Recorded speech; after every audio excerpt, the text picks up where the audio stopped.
Terminal ng bus. Mahirapan tayo na. Dami na din dala. Pag tayo lang, walang bitbit. Oo. Ah, sige. Dito ba?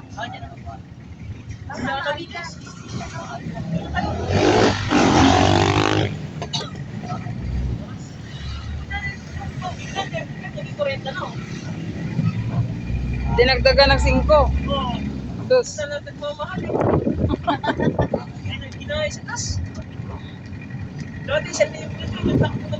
Pauwi na kami guys. Galing kami sa bunker natin. Oh, bago to eh. Wala to dati dito. Tapos yung palengkihan nila dyan, pamilihan ng pamilihan sa butter natin.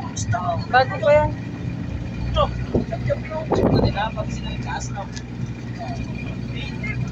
Daming ano doon, no? Lots for sale.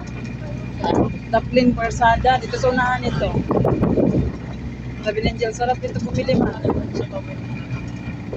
Sabi ko, maganda bibili dito. May business ka. Ha? Para Manila. Oo.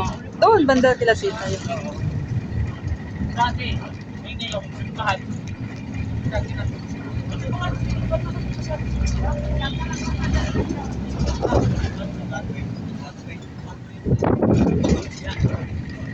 Galing kaming sa Cavite. Sa Cavite. Ako dati, unang yung kalmadaya doon, yung ginamit na sila, ano, sa Mandaluyong, sila nagbabae. Para ako naligaw. Ang haba-haba na dinadaanan, para wala pa yung ano ito paabot na ito? Hindi sa paabot na ito. Hindi, galing ko lang sila sa ano. Kaya nga eh. Yun na yung sa paabot na yun. Kila Para ako naliligaw ah. Basta lang, gusto ko pa sa mga Senta.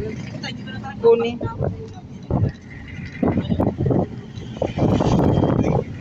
Na tayo. Hindi na lang. Pares na.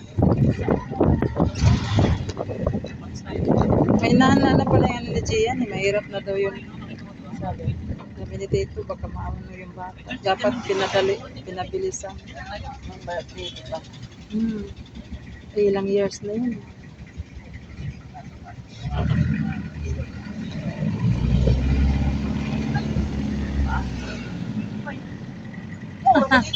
Ganap ka ng mura.